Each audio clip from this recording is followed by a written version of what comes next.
Hi, this is Sarah, and I help tech founders and leaders unleash their impact in creating a more sustainable life on Earth, whilst prioritizing their own self-care, so creating a more sustainable business. Now, I'm super excited to have Jakob with us here today. Jakob Muus is the CEO of Trex, and I will let him do a quick introduction of himself. Yeah, hi, I'm Jakob. I'm the founder and CEO of Trex. I'm originally from Denmark. I've lived in Berlin for 13 years now. And I founded Trex in 2018 after having worked 5.5, 6 years in the Volkswagen Group, working in different parts of the organization on the connected vehicle and how we connect the car and trucks and other vehicles with the internet. And after that, I said, now I'm going to found a company where we can use this data from the vehicles to help them become more efficient. And that's basically what Trex does. We use AI to make it easier for truck owners and for their customers to make decisions that could help them save fuel and CO2 through better efficiency. Okay, so we'll come to the business in a minute, but first off, how would you describe yourself so the people listening know a little bit about you? I am curious. I am optimistic in many ways. I am what I would call a future thinker. It's very easy for me to live in the future. It's not so easy for me to live in the now, which can be an advantage. People with whom I speak, they like the fact that I'm very good at being a visionary. Sometimes my current investors are also very interested in hearing what's happening today, not tomorrow. So, and what more? I think I have like a typical. I'm from the countryside. I have a typical strong, what you would call earlier, Protestant ethics. I work hard. I have bad conscience when I don't work, and I have a very high moral compass that's sometimes a little bit in overdrive. I would say that's my self-assessment. Yes, and I can stand behind that. Jakob holds himself very true, and his integrity is one of his really core values here. So what is important for you about building your business?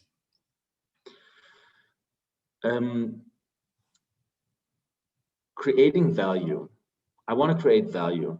I think I have this, like in my whole career, I've been very I started my career at Volkswagen with the title business designer and business developer. And this is also what I studied, innovation management and business development. And I have an instinct to see, okay, where could we create value? Where do we have value lying around that we could like gather and do something more? And what I want with Trex and what we have built on with Trex is always seeing how can we create value. There's so much CO2, for instance, to save through better efficiency in the road freight industry. And everyone in the industry wants to be more efficient. Everyone wants to save money and CO2, both the shippers, the buyers of the transport, and the carriers, the owners of the fleets, but also we as people, the politicians. Everyone wants to be more efficient. But for me, it's about if we can make services that can actually help people make the right decisions so we can lower fuel and CO2, we're helping everyone, and it's a win-win-win-win.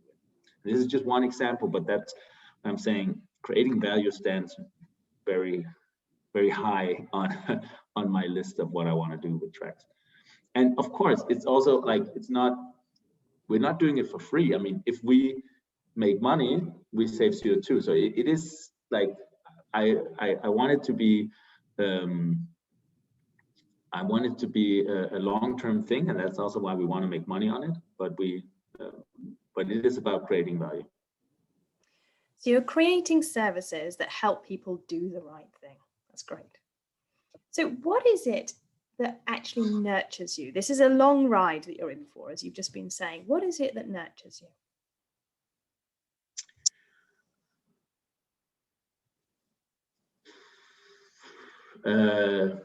The small and big successes on the road, definitely. As we go along, it can be having happy customers. It can be happy employees.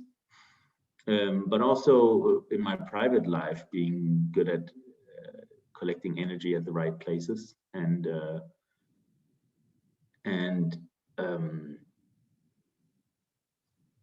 yeah, doing things that just gives me energy.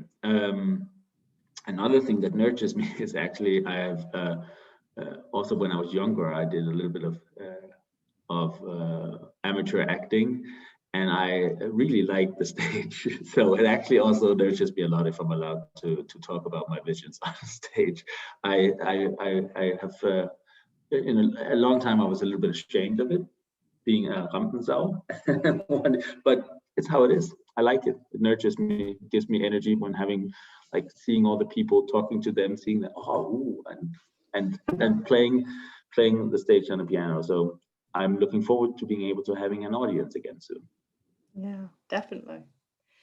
So where is it that you cannot laugh at yourself? What are the things that where you are too hard on yourself? Oof.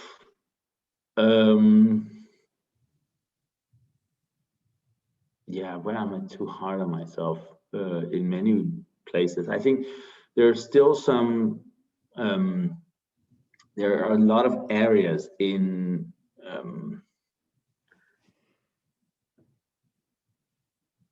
one thing that has been very difficult for me is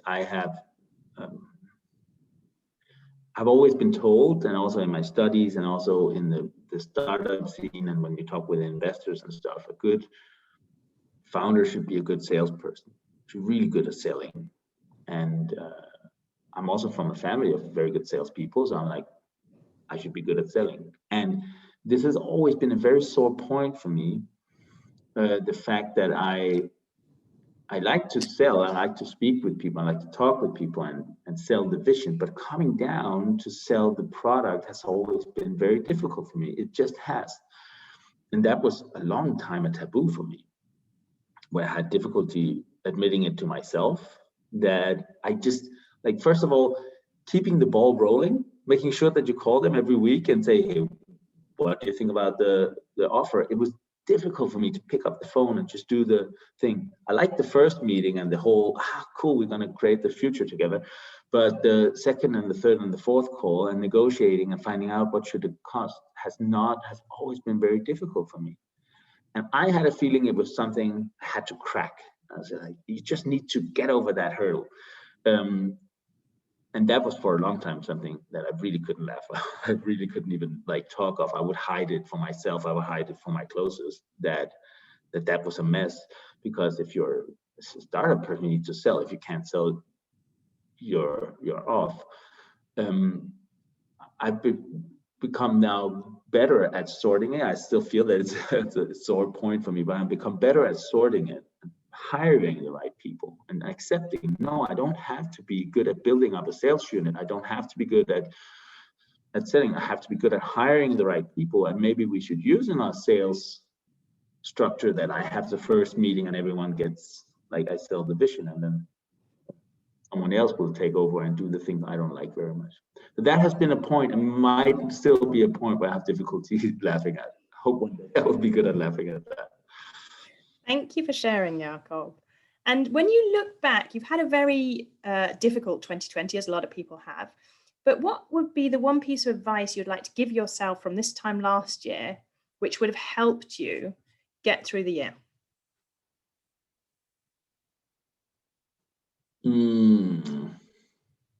Good piece of advice. Don't spend your energy all at once, or it will come. Just continue working, it will come. It would be something like that.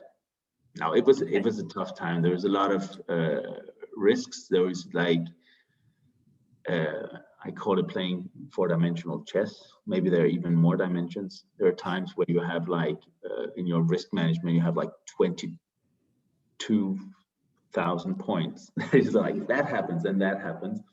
And slowly, because we were successful and we raised the capital, slowly it boils down and sort of like, okay, I have like 10 big risk points now. I have 4 big, I still have 1 big risk point. So it came to a point there. But my biggest advice is probably don't burn yourself out. Just continue like staying sane. Okay, so looking forward, what's your one wish for yourself for 2021?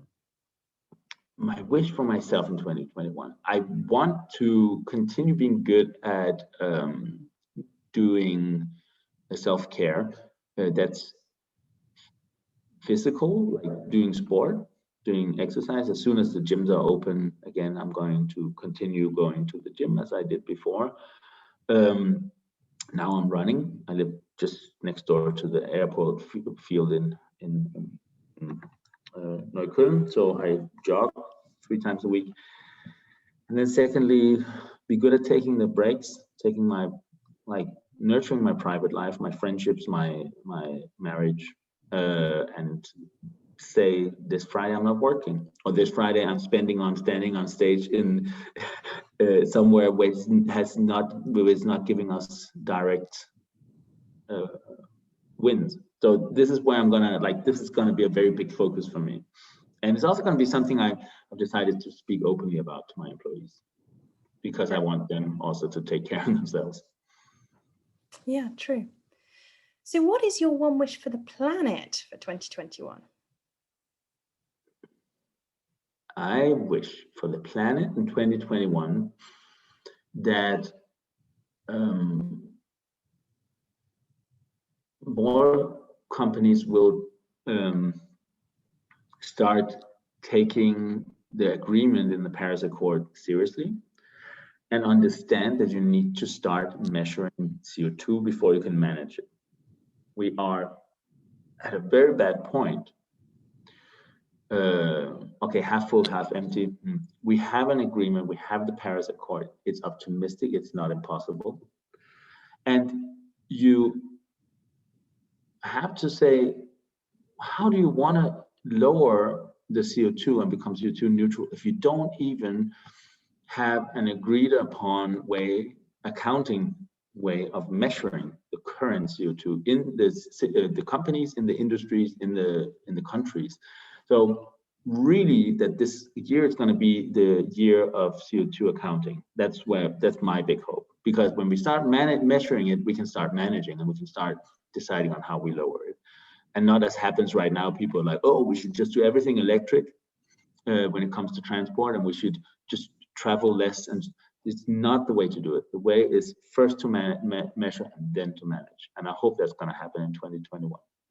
Okay, so I'm hearing you want other people to, or other companies as well, to start taking responsibility for what they're creating. Great.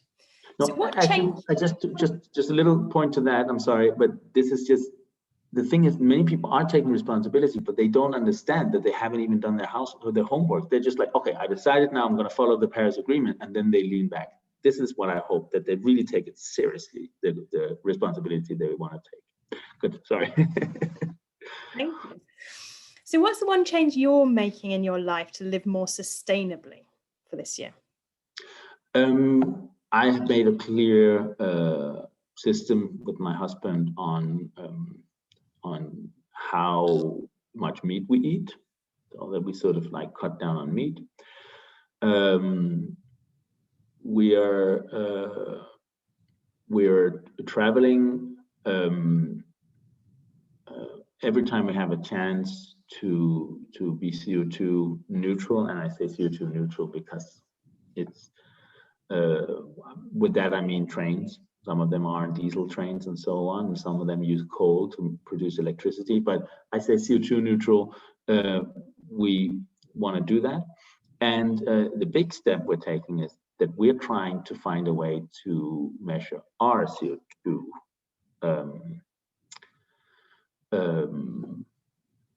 emissions, so to speak, the CO2 emissions. We are developing indirect. Directly, we do already. It's easy. How much electricity do we spend here in the house? But the indirect, they're difficult. They're really, really difficult. And we want to look into it. We want to work on it. That's our biggest goal, because, of course, also privately, you can't manage what you can't measure. Yeah. Good. And what is your one kind of motivational saying, or perhaps a book or a podcast you would recommend to the listeners that they could benefit from? And why?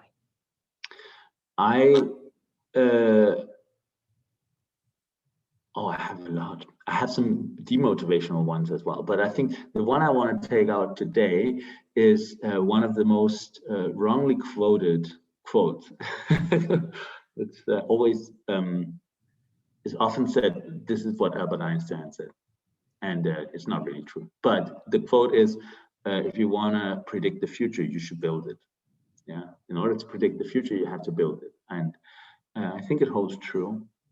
I would also like it to be Einstein who said it, but it wasn't. But this is where we, as my generation, now I'm an old millennial, and I insist on being a millennial, even though I'm from 1982, and the generation before. There's a lot of hope, a lot of things to do it, but we need to build it. We need to go out and take the chances and say, okay, we cannot just sit and wait, like my example before, CO2 emission management for companies. We can go out and make it easier for them to do it, and so on and so forth. So if you want to predict the future, the easiest way is to build it. I love that. If you want to predict the future, the easiest way is to build it and take the responsibility as to what you want to do. Great. Thanks, Jakob. Thanks for a fun session. And is there anything else you want to tell the listeners before we sign off?